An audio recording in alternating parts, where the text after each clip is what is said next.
The Rainbow Book Club project managers Port Harcourt World Book Capital 2014 invites you to the February 2025 edition of Talking Books Africa, a monthly virtual live conversation with authors. Join us on Saturday, 22nd of February at 6 p.m. West African time for an interview with Tope Folarin, 2013 winner of the Kane Prize for African Writing, Rainbow Book Club, and Hay Festival Africa 39 author. We will be discussing his novel, A Particular Kind of Black Man, the story of a Nigerian American family and the peculiar experiences that threaten their American dream. Get a copy of this book, read it, and connect with us live on our social media platforms for the interview. Rainbow Book Club, spreading the joy of reading since 2005.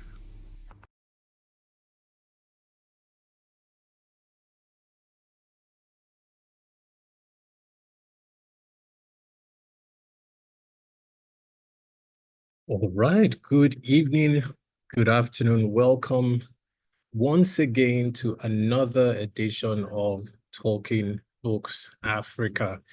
Thank you for joining us this afternoon or evening, depending on where you're joining from.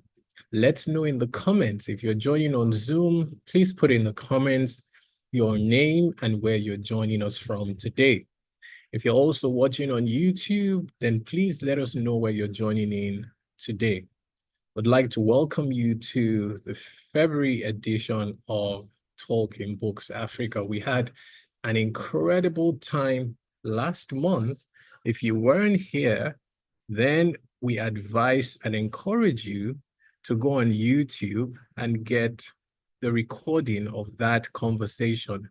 We had an incredible start to the year on the Talking Books Africa.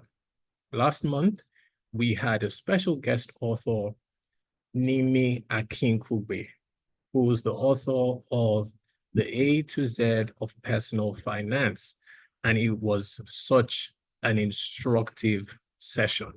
A lot of insights about how to manage personal finance.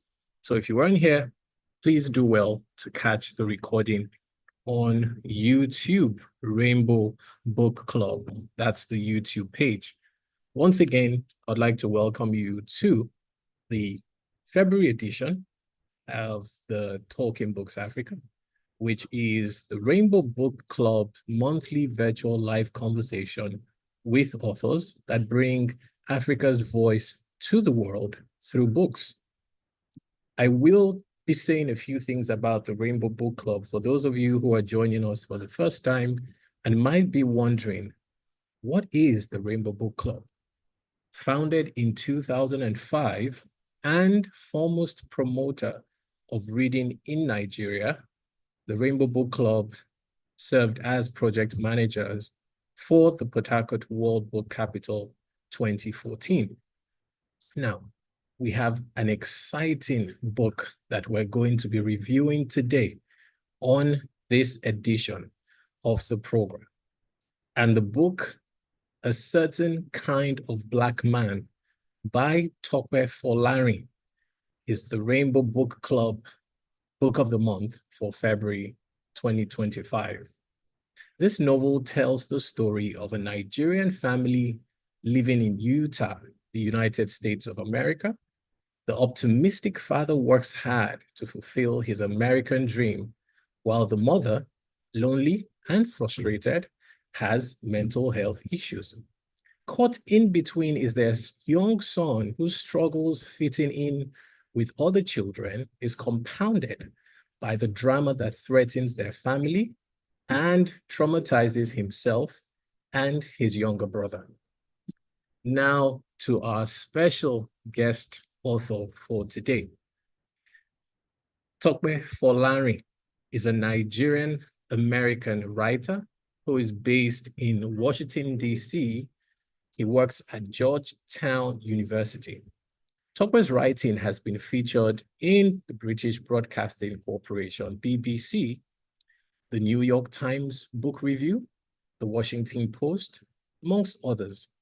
He was a Rhodes Scholar at the Oxford University, where he earned an MSc in African Studies. Tope Folarin won the Kane Prize for African Writing in 2013. He is also one of the Africa 39 writers. Africa 39 is a project of Hay Festival and the Rainbow Book Club, which selected and celebrated 39 writers under the age of 40 as part of the Port Harcourt World Book Capital 2014 projects. And now to our interviewer, who will be steering the conversation today. We have none other than Tarari Kalango, who is an economist who works in the development sector in Washington, D.C. She is also an avid reader and writer. You're welcome, Tarari, to the conversation. We missed you last month, and for those who are regular viewers, we did have Dabi Oluodubemi, who steered the conversation for the January edition. It's our pleasure to welcome to the conversation this month of February, Tope Folarin, who's our special guest author. I will be handing over now to Tarari Kalango, who will be steering the conversation this evening. Tarari, how are you today? Over to you. It's good to see you again. Hello, Osarume. Nice to see you as well. And thank you, as always, for the introduction. Welcome, everyone, back to another edition of Talking Books Africa. I'm very excited today to have with me Tope Folarin. Osarume has already given us a great introduction to him, so I will not repeat what he said, but I would just like to welcome you, Tope. I have your book right here and I have a lot of questions for you, so excited to get into the conversation. Thank you so much for this opportunity. I'm so excited to be here. I've been looking forward to this talk. Also, I'm not sure if the audience picked up on it, but Tope and I are actually both based in DC. I thought that was a nice fact. That's cool, yeah. Where in DC are you, by the way? Oh, well, technically I'm in Northern Virginia. Okay. But you know how it is. You just give I know people how it is, yeah. the general location. Yeah. Okay, great. So I'm going to jump right into the book. One of the themes that I feel is most salient in a particular kind of Black man is this sort of idea of living with one foot in two different worlds, right? So our main character, Tunde, is born to Nigerian parents, but he's born in the US. He grows up in between Utah and in between Texas. And he's sort of living a life where he's not a conventional Black American because of his parents' Nigerian heritage and their background. But at the same time, he's also sort of disconnected from his African roots, having not grown up there himself and not really being there. And so I was just really curious to hear from you, if you could shed a bit of light on what part of your own experience this part of his background draws upon, because we know that you're a Nigerian American as well. Yeah, that's a great question. And I apologize for the sun. I think it'll move soon. Yeah, so it's funny. When I was writing this book, I wasn't quite sure if I was writing a novel or a memoir to begin. I sat down and I had this compulsion to write. And I said, I really need to write something, but I wasn't quite sure what I wanted to write. So I just sat for a moment and I thought, I will write whatever comes to mind. And what came to mind was my story. My parents are from Nigeria. I grew up in Utah. I spent the first 13 years of my life there. And there were many things that happened to me during my childhood that were, I thought, sort of really interesting. Some of them were frightening. Some of them were exciting. It seemed to me that my life had all the components of a good story. So I started writing, and the strangest thing happened. At that time in my life, I had never been to a writing course. I didn't have any friends who had published work. And I was going to YouTube University, which means that I would just go on YouTube and look what my favorite writers were, what they said about writing, how they spoke about writing, the tips they had, and I would write those down. And the thing that was really interesting was that all those writers, to a person, said that when you sit down to write, at a certain point, your characters will start to talk to you. And I thought, this is nonsensical. I don't want to hear that. I want to hear actual tips for writing a novel. Yeah. And the strangest thing that happened to me is that as I was writing this book, the character that's based on me initially had my name.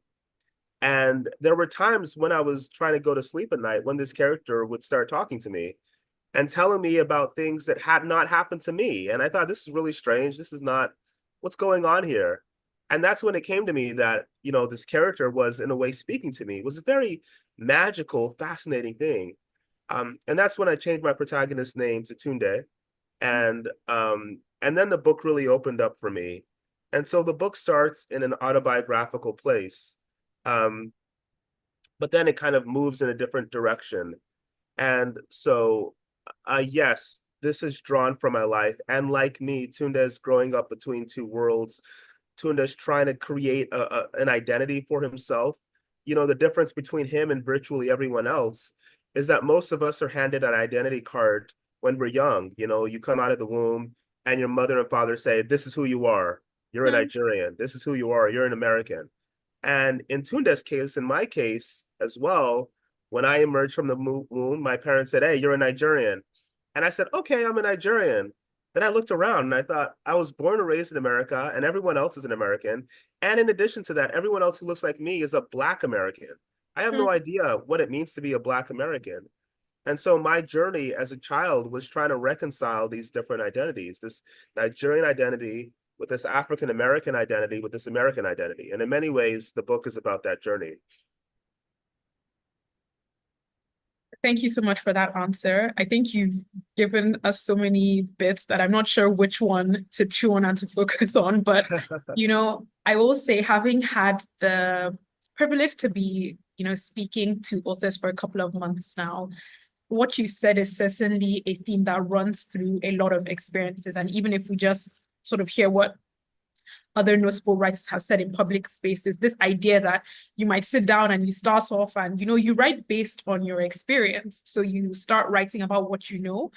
But I've heard it time and time again that somewhere along the way, those characters sort of come alive. And oftentimes, your novel doesn't even end, or your story doesn't even end where you thought it would, because the characters have become like, they've come alive. Yeah. And they've determined how it goes. I find that to be really interesting. I have a question along that line of, you know, how much was planned versus how much sort of organically happened. And that has to do with Tunde's relationship with his father. Yeah. I think it was very interesting to me to see how that relationship sort of developed and progressed throughout the novel. I'll say this without going into too much detail for those who haven't had the chance to read it yet. But when we start off, Tunde sort of sees and portrays his dad as a shelter of safety and of security. This is obviously in contradiction to his mother, who at this point is, you know, very unpredictable, unstable due to her mental health issues. I then noticed that as the story progresses, his relationship with his dad, or his perspective of his dad, sort of shifts to one that's a bit confused. And then we start to see, you know, some expectations, a bit of pressure coming into that relationship. And finally, where I feel we end off in the book is one where his father seems to have sort of faded into the background and is no longer being mentioned as much, no longer sort of, you know, being spoken about. And so my question to you is how much of a conscious choice that was, and whether there was something that you wanted to sort of tell with that development. It's a very astute question, and I appreciate it. You know, so the book is called A Particular Kind of Black Man, and it's based on the idea that Tunde's father says to him at a certain point, you know, where he implies to him that if you want to be successful in America, you have to be a particular kind of Black man. You can't just be any kind of Black guy. You have to be a Black guy who is well-spoken, who dresses well, who comports himself a certain way, all these kinds of things. And his father raises him. He's incredibly strict, like my father was. And he insists that he do well in school, and he has all these rules and these regulations. And Tunda does what his father tells him to do. He works hard in school, he does well, he learns how to speak a certain way, he learns how to comport himself a certain way. And what he discovers at the midway point of the novel is that everybody who interacts with him thinks he's an accomplished person. They think he's an amazing person who's going places, who will succeed a great deal. But Tunde feels a vast emptiness inside. And what's missing and what his father told him is that his father gave him the skills to develop himself so that people on the outside would have high regard for him, but maybe didn't give him the tools to develop himself internally. And for Tunda, that's missing. And the second half of the novel is him setting off in the journey to figure out what's happening inside of himself and to repair what's broken or what has never been developed, really. And so the book goes from a kind of a journey of, Tunde growing up and everything that he endures and his struggles with his father and his mother, his relationship with his brother, etc., to him taking the steps to figure out who he actually is, right? To transition from being a person whose sole purpose, it seems, is to ensure that everyone likes him and has respect for him, to him saying, you know what, I need to figure out who I am, because if I don't do that, I'll always be a broken thing.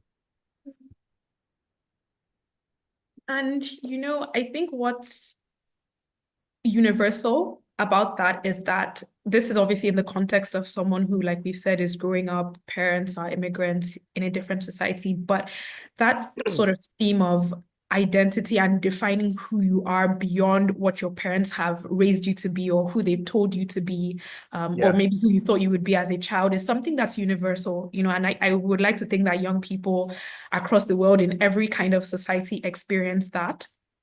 I think that looking back on my life, some moments that are pivotal in that definition is higher education. So like going off to university, if people do that, usually because it's a time when you gain a lot of independence, you meet people from different backgrounds, and your mind just starts to expand on, who you can be and what your life can be like. And I think similarly with Tunde, he sort of has that when he goes off to Morehouse. So I would like to ask you about a higher education experience that you had, but it's not your time at Morehouse. It's obviously your other experience, which is your time at Oxford. Like Osaruma said in the introduction, you were a Rhodes Scholar, which is, a very competitive and impressive feat to have accomplished. So congratulations to you on that. I know I'm a couple decades late. I will always say congratulations. Congratulations on that. Yeah, I would just like to hear sort of what that experience was like on a couple of fronts. One is just, how it felt being awarded the scholarship. And then two, going to actually spend that time in Oxford. And I'm particularly curious to hear what it was like in terms of race and identity, because being Black in America, being Black in England can be different experiences. So just with those in mind, let us know what that was like. Yeah, I appreciate those questions.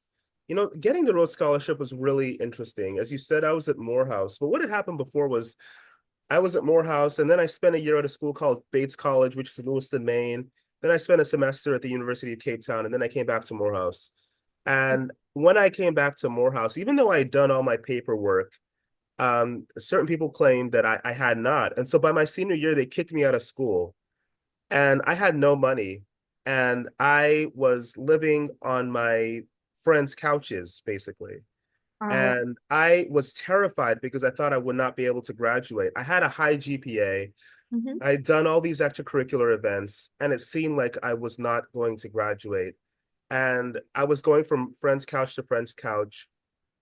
One day I was on a friend's couch. He had just come out and said to me, I'd been living there for a week. He said, you have to find somewhere else to live. I wish you could stay, but my roommate says that he's upset with you because you're not paying rent. So I was sitting on the couch trying to figure out where I would move next. I was watching, out on the TV, there was a film called Malcolm X, the film by Spike Lee. And I'd seen the film before, and it was halfway point of the film. I watched it until the end. For anyone who hasn't watched the movie, at the end of the film, there's a kind of roll call of African American stars who contributed to the film. Spike Lee had a hard time getting the film done. He couldn't get secure financing from, the Hollywood studios, and so he reached out to his network of friends, and they gave money to the film. Mm-hmm. And as I was watching all these stars, sort of put on a hat with the X on it or talk about, what they contributed to the film, I had this idea. I said, I'm going to write every person who appears in this, scene. And maybe one of them will help me pay for my senior year of college so I can graduate. And it was a crazy idea, and I don't know why why it came to me. And so I did. I went to the library and I tracked down addresses and I emailed all these people.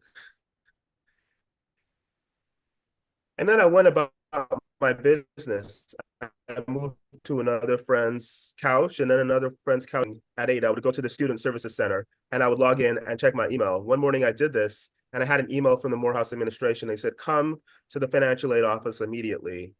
And so I did that. I went to the financial aid office. The officer asked me to sit down, and he said, we just received a note from Oprah Winfrey. She's paying for your senior year of college. And so I went from being, like homeless and no, chance of finishing school to this great opportunity where now, somebody had paid for my senior year, and things were fine. Before then, Morehouse, in order to apply for the Rhodes Scholarships, you have to get what's called an institutional endorsement. The institution has to say, we support this application. More often than not, the president of the college will write a letter of recommendation on your behalf. Mm-hmm. And they want to do that before. Now they did. I was back in school. I got a letter from the president. And then, so I went off to the interviews, and the interviews were interesting because I was the only person in those interviews from a small school in the South. Certainly the only one from a Black school. Morehouse is an all-male, all-Black school. And, I was walking into these rooms with people from all these universities, Princeton, Harvard, Yale, Stanford, the usual suspects. But I don't know. I felt this sense of confidence in those spaces. And I think part of it had to do with my faith. Part of it had to do with how hard I'd worked in college. I knew that I deserved to be in those rooms. And so a few weeks after that, I went into a room and, I answered all the questions. And then at the end of that process, they will line all of the finalists up and they'll say the nice things. You guys are great, amazing.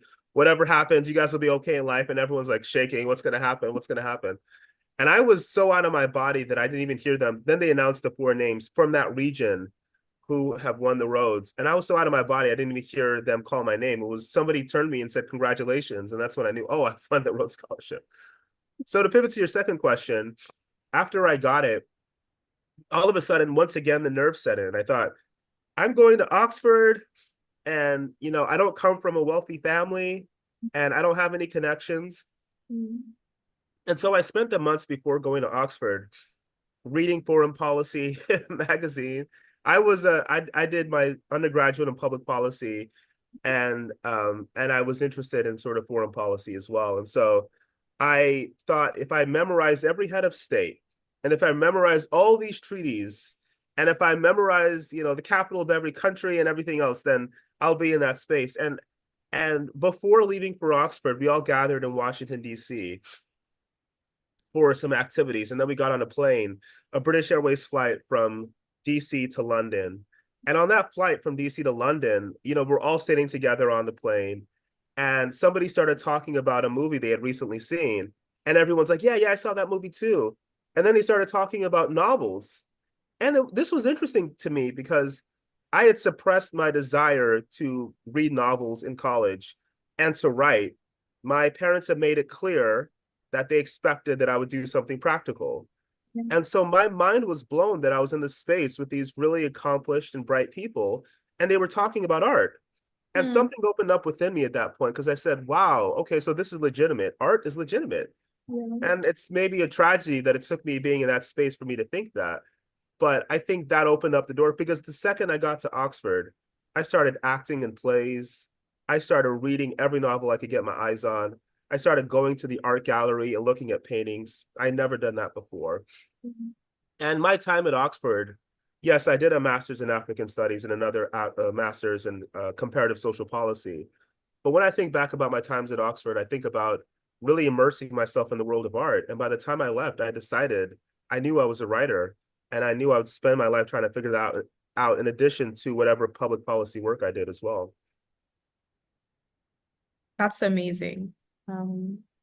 Yeah, I mean, like I had said earlier already, winning the Rose Scholarship is an achievement in itself, but I think hearing the backstory, which we don't often get, people or the public just sees the wins, the flashes, the stage, but hearing where you were coming from and I guess what it meant for you and how it even carved your path to where you are today is honestly amazing. I hope everyone on is taking tips. I think I certainly am because I just feel like perhaps this call is for me because the things that you're saying, I'm like, oh wow, I have that impression as well. What you said about immersing yourself in foreign policy magazine. I've recently, we're in my apartment, I recently purchased this huge map of the world, given that I'm working in international development now, and I'm like, I must know the capital of every country. I must be up to date with the news, especially in Africa, which is where my focus is. Like, I need to know the history. I need to know what's currently happening. So yeah, it's nice to get this reminder to just breathe and also feed the other parts of your life because that may Absolutely. be, where you will end up succeeding in going forward. But I think this is a nice segue to then talk about a couple years down the line after you left Oxford, winning the Kane Prize. This was in 2013. You won the Kane Prize for your short story, Miracle. For those who don't know, this was a story about a young boy's experience at like a religious gathering of Nigerians in America, so sort of the Nigerian diaspora in Texas. I don't know if I should speculate if that was an experience that you had in particular. I won't pose that question to you, but I You can would pose just it. okay, well then you can tell us in your response whether that was based on your experience, one, and two, again, what this sort of recognition for your writing, which you had determined to go into a couple years back, what that recognition meant to you. Yeah, the story is kind of autobiographical. Like I think the thing with most fiction and most writers, I think, would tell you the same, is that you might have, some experience that happened and say, I'm going to write about it. And then you start writing about it and things change. And I sort of explained that before. It is, I think, the most autobiographical part of the story is about my first experience of going to a Nigerian church in America. And it was really, I'd gone to Nigeria when I was, I think, a baby. So I don't remember anything of that experience. So in a kind of weird way, this is my first time going to Nigeria. And of course, my dad talked constantly about Nigeria. We listened to Sunny Ade and Ebenezer Obed constantly when I was growing up. We ate Nigerian food. Everything, the Nigeria of his childhood was, that was a major part of my upbringing in a way. But to step into that church and to see people speaking Yoruba to each other and the way they held each other, the way they prayed together, that was an extraordinary experience. And I wanted to write about that and write about someone like me who goes into that for the first time and then is forced to account for himself and for this community in a real way. And so that was really the genesis of the story. As it happens, it's the first story that I ever published. And I published it in 2012 after years of trying to get a story published and hundreds of rejections. And in my case, what happened was that I was working at Google. I was based in London. I was on their public policy team. I had a great job. I was traveling all over the world, doing the kinds of things that I thought I had always wanted to do. And even in the midst of this job, I mentioned before that during my graduate school years, I became obsessed with art and reading and writing. And one of the things I did often at that job was that I flew to Istanbul. I went to Tel Aviv and Istanbul a lot. And so every couple of weeks or so, I'd be on a plane from Heathrow to Istanbul.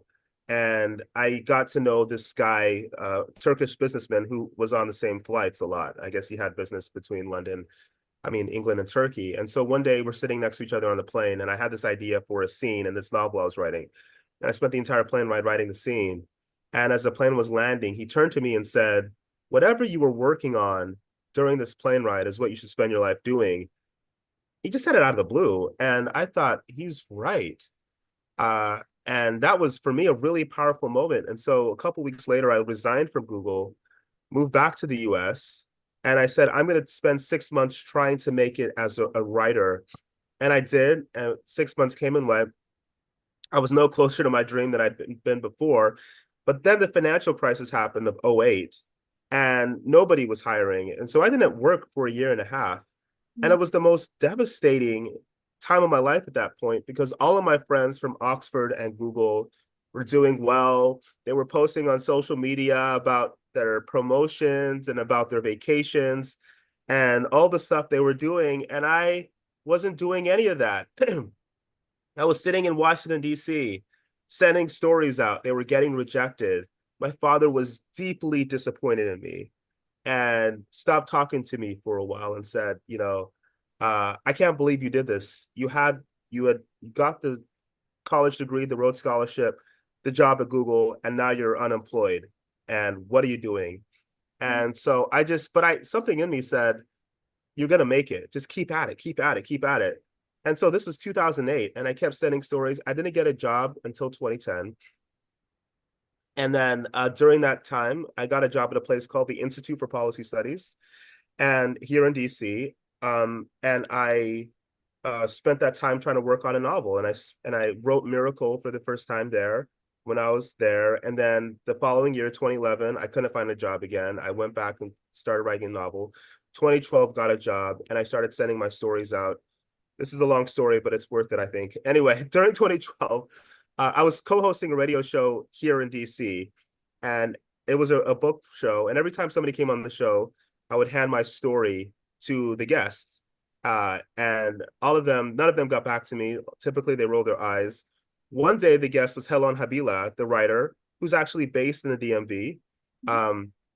He came on the show, and then after the show, I gave him my story, and I put my number. I scrawled my number on the top of it, and I said, if you like the story, please give me a call. And Helon kind of looked at me, and then he said, okay, and then he went off to the metro. 20 minutes later, he called me from the metro, and he said, I think this is a really strong story, and you should submit it for the Kane Prize. And so I never considered the Kane Prize. I thought, I wasn't even sure if I qualified. I was born in America. And Helon said, if you have at least a parent that was born somewhere in Africa, you qualify for the prize. And so at that point, I went to the publisher of the story, Transition Magazine at Harvard, and I said, would you be willing to submit the story for the Kane Prize? And they said, sure. So fast forward 5 months, and I get a note from the Kane Prize, you're shortlisted for the Kane Prize, for the first story I'd ever written. And it was incredible. And, other people on the short list were like L. Nathan John, fantastic writer, Abu Bakar, an incredible writer, Shinelo Okparanta, massively talented writer, Pere Hollis as well. So it was a great shortlist. And we all go back to London, we do these events, and then we went back to Oxford, which for me was incredible. The ceremony was at the Bodleian Library, which is just a stone's throw from where I lived at Oxford, Harris Manchester College. It was all of like a few feet away. And so I remember driving up to Oxford, and I thought, this is incredible. This is where the journey started for me. And now the ceremony's at the Bod. And so, it was, it's like the Oscars. They announce it at the end. So everyone's nervous. You can't eat. They have dinner. You're like, why are you serving me? I can't eat this food now. And so we wait until you won the Kane Prize. And it's an amazing experience because there's all this media that's there, BBC, Reuters, everyone else. And everyone all these media collapsed on the table. And so they're all at the table. And all of a sudden in your brain, you're like, okay, I have to say something that's meaningful because I just won it. My brain is scattered. So I went up and gave the speech. And yeah, my life shifted. And it was an incredible experience. Did you have the speech prepared? I actually didn't. No, I did not. Because I'm a superstitious person. Okay. And I thought if I memorize a speech, then maybe I'm jinxing myself. So no, I didn't. And I didn't write anything. I just went up there and said some stuff. And spoke from your heart. Thankfully it worked out. Yes, exactly. Yeah, it did work out. Um, okay, before we go on, I would just like to point out because I can see a couple of messages in the chat. Great to see people are enjoying this and can relate. Please make sure you're sending your messages to everyone, not just the host and panelists, so that the other guests on the call can see this. And also, there will be a bit of time towards the end of the call for us to take questions from the audience. So if you have any questions, anything pops up as Tope and I are speaking, please do leave it either in the QA box or in the chat. Okay, now back to what you just told us. That was a whirlwind of a story. I mean, there were so many highs and lows. I think at some point you definitely need to put this down in writing so that we can follow you a bit more in depth on the journey. But I think something that came to me, perhaps also having African parents, is that, sometimes people say, I'm going to go to school, I'm going to study this degree, I'm doing it for my parents, and then I'm going to go off and do my own thing. I just found it a bit humorous that even after doing that, you can still get the disapproval from your parents if your career isn't following where they want. But I mean, this story has a happy ending. And as you took us on it, I think it was great that we got to see sort of the different hats that you have worn, right? So working in public policy, working at Google, then pursuing your writing. And if I'm not mistaken, the hats that you're wearing right now is that you are a visiting lecturer at Georgetown. You're the director at the Institute for Policy Studies, where you started out working over a decade ago. And so a policy expert. You're also a writer, and I'm sure that you're wearing a lot of hats in other areas of your life, in your personal life, and so on. And so I would like to sort of ask you about balancing the different sides to ourselves, because I think a lot of people, myself included, sometimes feel like they need to pick and they need to choose, like maybe I have, someone might have like a scientific role or be an engineer or something, but they also have this passion for writing or for public speaking or for poetry and other things. And it can sometimes seem as though you sort of need to define yourself. Like you need to say, this is who I am, this is the box that I play in, especially nowadays where the world can seem so competitive. You're trying to build your personal brand, you're trying to build your career. And so I think we have a great opportunity to hear from someone who's, like I said, played in different fields. And just to hear the advice that you would have for people who maybe feel that way, feel like there are a lot of sides to them that they want to explore, but for practical reasons, they need to limit themselves to one thing only. Yeah, it's a great question as well. And when I was at Oxford, I said before that that's when I became obsessed with art. And I've always known that I'm an artist and a writer. I've known this for the longest time, but I haven't always dealt with it. I've submerged it, I've put it aside. I just didn't think it was practical. At Oxford, again, I'm reading all these novels, I'm acting, I'm doing all this stuff. And I retain a deep interest in public policy. And all the people I spoke with, like mentors and friends, they said, look, if you want to excel, you have to do one or the other. You have to focus on the public policy. If you have political ambitions, the people that you'll be competing with are just doing that. They're not doing anything else. And if you have artistic ambitions, the people that you're competing against will just be writing 24/7. They won't be doing anything else. You will not reach the top of either field if you split yourself this way. Wow. And that was the story that I got. And I was looking for a pathway out of Oxford. Is it possible for me to simultaneously be a writer and an artist and work in public policy? And I didn't see a pathway. I didn't know what I would do after graduate school. And so I took on this personal project at Oxford of trying to find people who had excelled in both realms, in the art realm and the sort of policy realm, the political realm. And I started reading about people like Leopold Senghor, who was the first president of an independent Senegal, Václav Havel, the first president of the Czech Republic, last premier, whatever his position was, of Czechoslovakia, Aimé Césaire, other people who had incredible careers as artists and also were interested and actually did public service. And so I had in mind this idea that it was possible to to do both things. And over the course of my career, I tried my best to do both. And I have to say, especially in a place like DC, people weren't necessarily receptive to that. One of the reasons I moved back to DC was because I was looking for a place like London. London was a fantastic place to live for me because there was all this free art on offer. One could go to all these museums for free. There was cheap theater. I was always on Friday nights at a place somewhere in London. And there was just so much. There were movies from all over the world I could watch. And I know a lot of people would say New York is like that, but New York doesn't have the network of free museums. And I knew that at least for a while I'd be, trying to build myself up and perhaps wouldn't have as much money. So I thought DC made the most sense. And I moved to DC and I started trying to create a path for myself.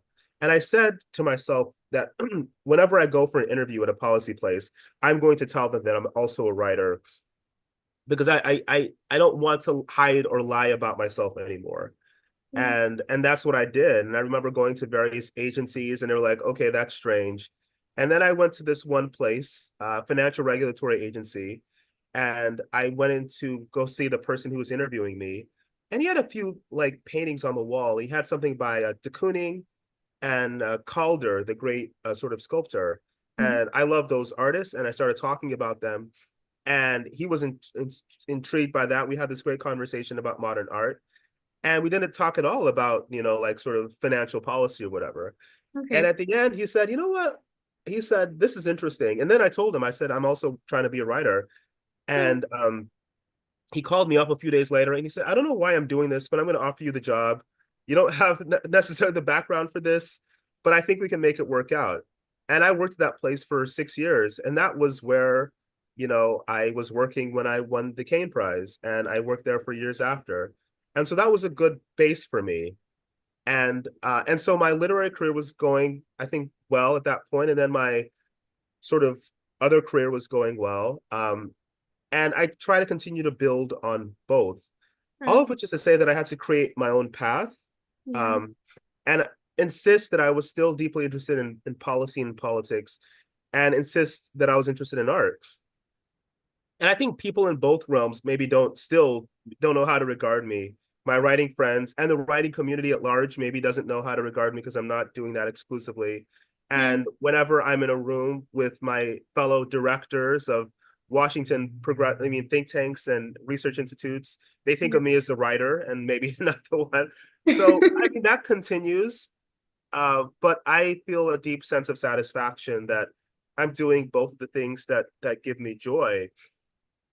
And I would say to people that you have to find your path. I cannot tell you how many times I've given a reading here in this country or somewhere else, and it's always a Nigerian, and they'll come up and they're an engineer or they work in development or there's something, and they'll always whisper, they'll look around, they'll whisper, and they'll say, I'm a writer too, or I paint, or on the weekend, I'm a sculptor.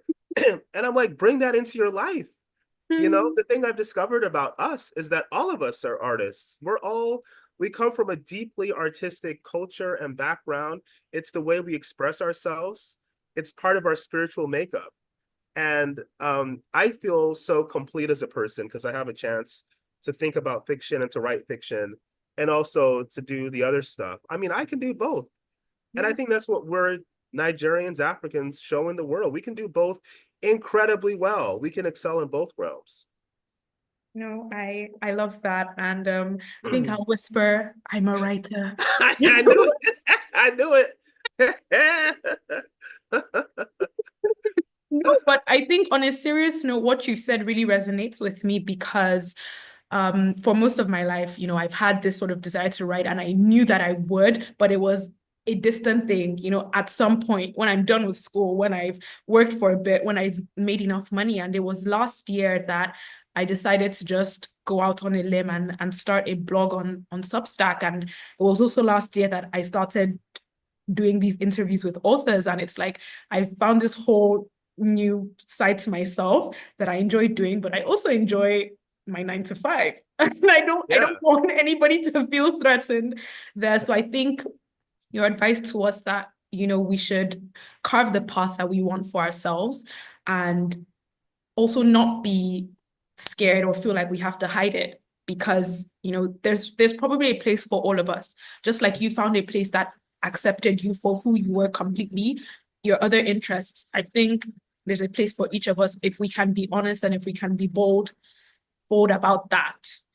So, Tope, we are now going to be rounding down the interview.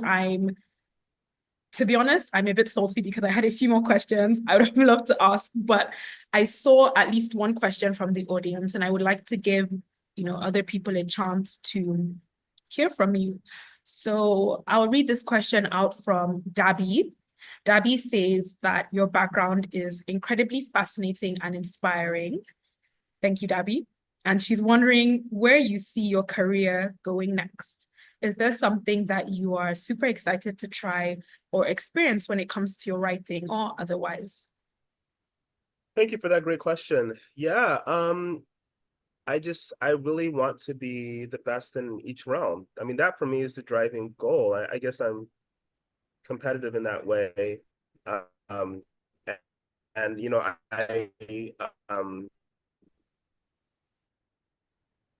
I lead this research institute, this think tank, and I want to do the best job that I can, provide, sort of analysis and hope, especially in this crazy moment in this country. There's a lot going on. We don't have to delve into that necessarily, but I think it's a moment where people are looking for new ideas and new inspiration, and I think I can be helpful in that realm.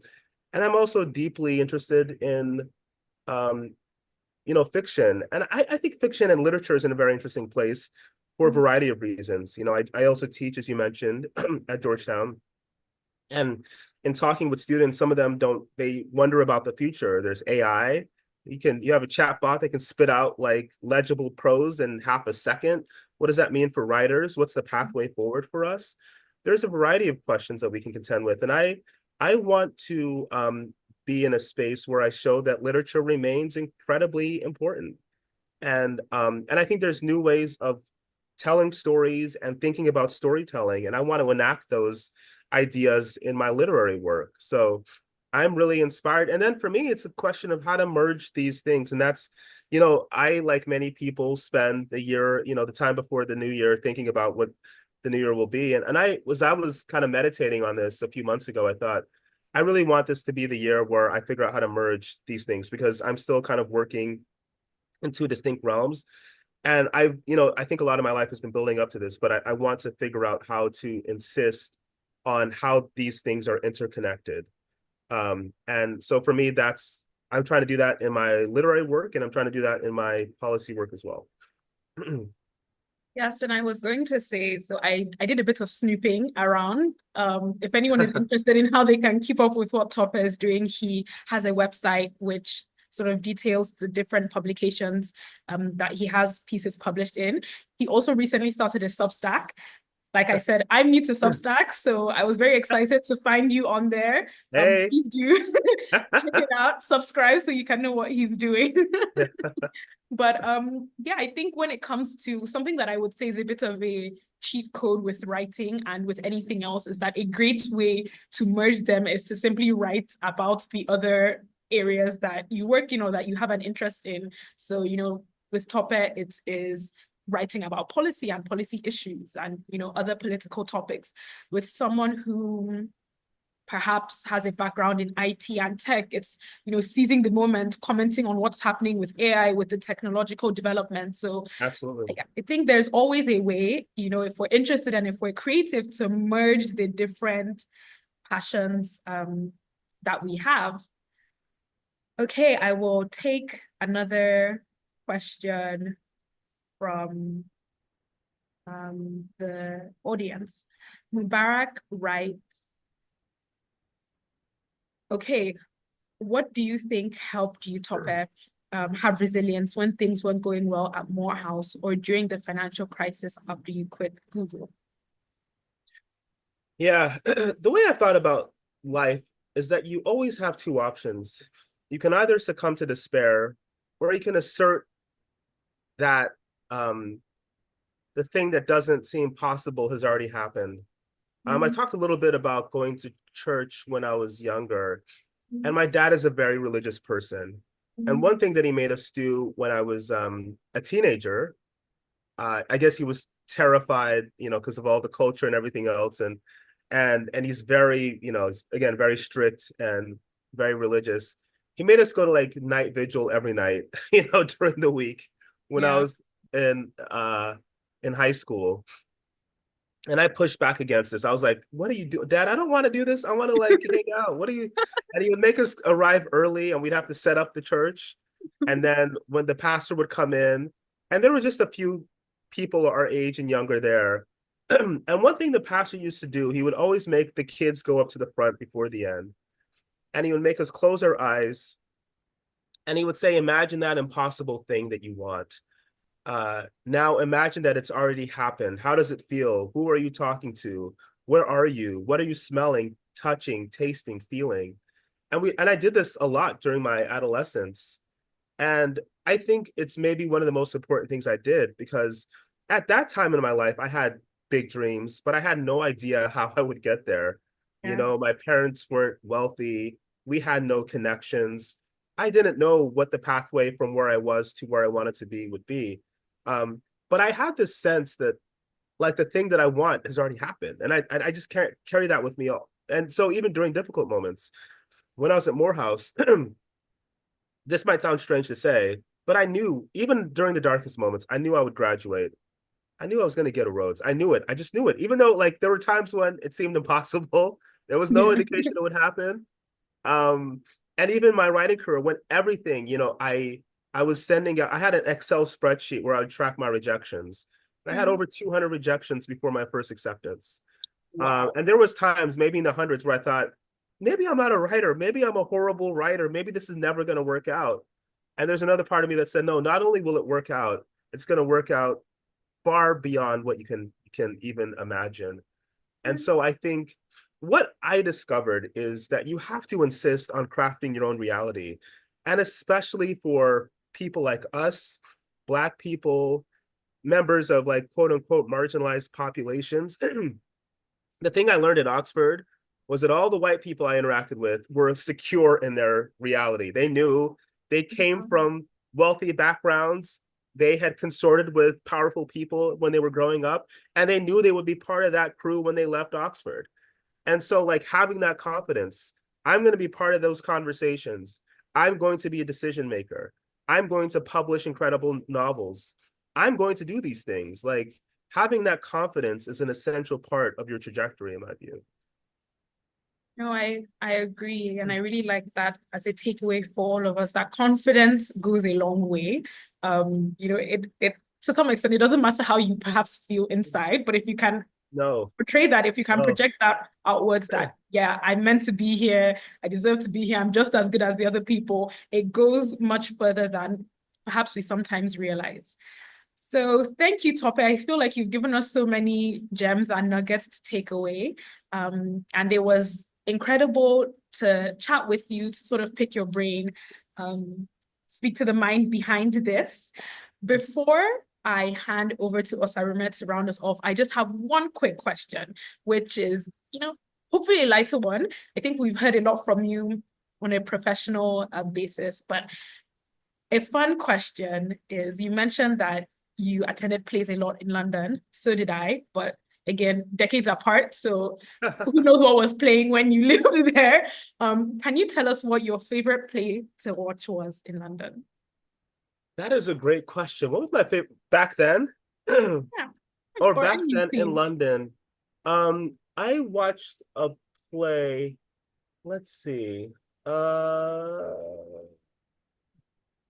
there's a couple plays. I love Arthur Miller, and he did like The Crucible, a bunch of other really great plays. Mhm. And there was a play he did, I think it's called Resurrection Blues, that had never been staged before. I think that was a story. And so I loved, one thing I did at Oxford is I remember reading lots and lots of plays. I read Pinter, I read Havel, I read Shoinka, I read Miller, I read Schaefer. I read them all obsessively. Yeah. Kennedy, Adrian Kennedy. And so it was great to see a play that I'd encountered in the text on the stage. That was incredibly important for me. And there's another one that'll come to my mind after we end this, but I remember liking that one too. How about No. you? Oh, How about me? Yes. Turn the tables. Answer quickly. The predator has now become the prey. Exactly. I think I have quite different taste. I love a good musical, anything Okay. I can sing along to. And so, ooh, I've juggled between a few. I was a huge fan of Les Miserables for a couple of years. I mean, Yes. it's a classic. Most Yes. people who Les are into Mis. theater have seen it. I Yeah. must say that about a year ago, I fell under the Hamilton spell. That's the It Hamilton hype got you that's currently too. going around. It got me. You got infected. But it was great. I think it Yeah. prepared me for my move to the US because I learned so much about American history. Yeah. So I sort of teeter through both of them. Yeah. But yes, thank you again, Tope. And I'll hand over to Osaruma to close us out. Thanks so much for those incredible questions. I really appreciate it. Thank you. Thank you so much, Tope, and thank you, Tarari, for quite an exhilarating conversation today. Thank you so much. I'm sure we all learned a lot. I did learn a lot. I had my notes as well as you spoke, and I saw the chats as well from Chi, from Mubarak, from Dabi. So thank you all for engaging and joining us today on the February edition of Talking Books Africa. Next month, we have an equally exciting book coming your way and an equally exciting author coming your way for the month of March. And that will be on Saturday, the 29th of March, 2025, 6 p.m. We're going to be reviewing the book called The Havoc of Choice. And it's written or authored by Wanjiru Koinange. So make sure you make it a date with us next month at this same time on the 29th, Saturday at 6 p.m. West African time. But before we close out, I perceive Mrs. Kalango, who is the founder of Rainbow Book Club and director of the Port Harcourt World Book Capital 2014, would have a few words for us as we close out today. So over to you, Mrs. Kalango. Thanks, Osaruma. Hi, Tope. Lovely to have you. I don't know if you remember when we met in Harcourt. It's good to see you again, and I'm so grateful to you for everything you've done for all of us writers. It was amazing to be there for that event, and it changed my life. So thank you so much for everything. Thank you. It's always an honor to meet, these great writers, and we're really short of time, but so many things you said really touched me. Last year, I was at Oxford for a month for the publishing course organized by Columbia University and Oxford. So when you talked about the Bodleian library and all that, I could, sorry, my phone. I could identify with that. And then I think we've had more than a conversation with the author around the book. I think you've been a life coach on this program. There's been mentoring. I can imagine upcoming, writers just listening to your story and being inspired and being so encouraged. So thank you for even opening up and a lot of time. So I'll just end here by saying it's been a delight talking to you. Thank you so much, Tope. It's a pleasure and it's an honor. Thank you so much for the opportunity. Okay, Osaruma, over to you. All right. Thank you so much, Mrs. Kalango. Thank you, Tope Folarin. Thank you, Tarari Kalango, for such an interesting conversation today. And I hope it was equally exciting for all our listeners and our audience. Do well to follow us on the social media platforms that you see on your screen, on Instagram, on X, and on YouTube. You can catch the recording of this particular conversation on YouTube. Make it a date with us again next month on Saturday, the 29th of March, as we will be looking at another equally interesting novel. Okay. Thank you so much for joining us, and have yourself a wonderful rest of the weekend, and see you in March. Take care now. Bye-bye. Thank you, everyone. Bye.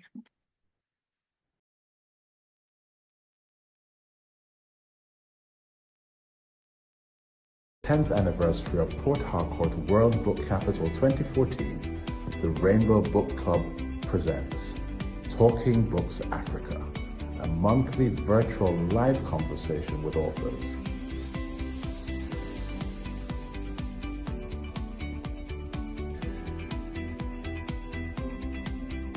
Connect with us on social media for interesting and enlightening interviews as we bring you Africa's stories. Rainbow Book Club, spreading the joy of reading since 2005.